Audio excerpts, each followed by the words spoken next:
আসসালামু আলাইকুম। আশা করি সবাই ভালো আছেন। আপনি কি এই গলার ডিজাইনটি পারফেক্ট নিয়মে তৈরি করতে চান? চলুন তাহলে দেখে আসি।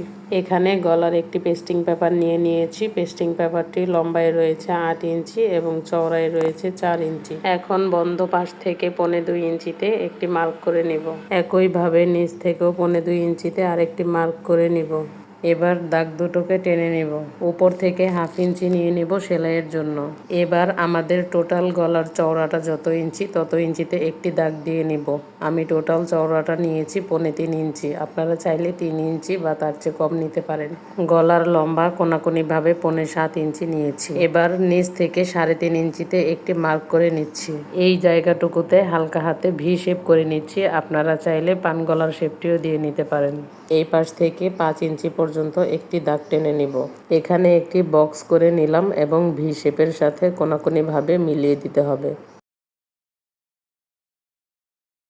এবার সব জায়গা থেকে 1 ইঞ্চি পরিমাণ বাড়তি করে মার্কিং করে নিব।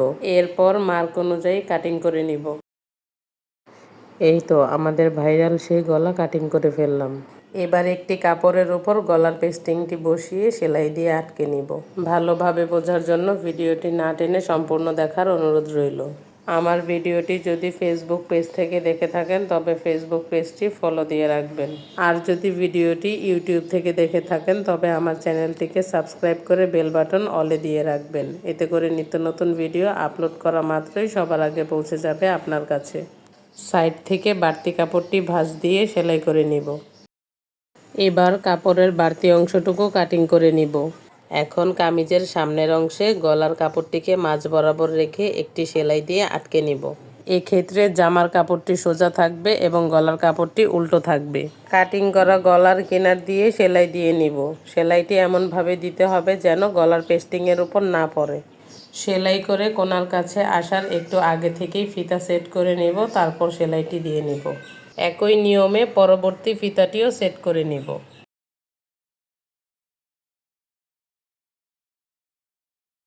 গলার বাড়তি কাপড়টুকু কেটে নিব এবং ছোট ছোট কাট বসিয়ে নেব।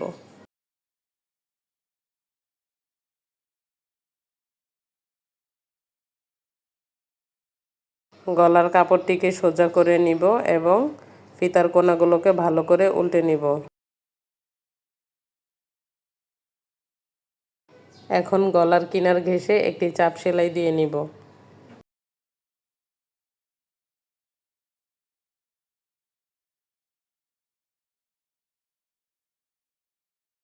এখানে একটি ছোট কাপড়কে 4 কোনা করে কেটে নিয়েছি। কাপড়টিকে কোনাকুনি একটি ভাঁজ দিয়ে 3 কোনা করে নিয়েছি। তারপর মাঝখানে ফিতার কাপড়টিকে বসিয়ে আবার আরেকটি ভাঁজ দিয়ে নিয়েছি। এখন কাপড়টির কিনার দিয়ে সেলাই দিয়ে নিব এবং শেষ মাথাটি মুড়িয়ে তারপর সেলাইটি দিয়ে নিব। এভাবে করে টার্সেল সেলাই করলে টার্সেল সেলাইয়ের ফিনিশিং সুন্দর হবে।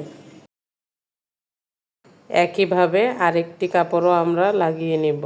তবে এই কাপড়টি আগের কাপড়ের চেয়ে 1 থেকে 1.5 ইঞ্চি উপরের দিকে লাগাতে হবে।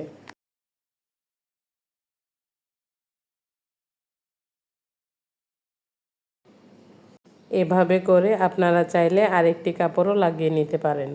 একই নিয়মে আমি দুটো ফিতাই তৈরি করে নিয়েছি। আমার ভিডিওটি আপনাদের কাছে যদি ভালো লেগে থাকে তবে লাইক, কমেন্ট এবং বেশি বেশি শেয়ার করতে ভুলবেন না।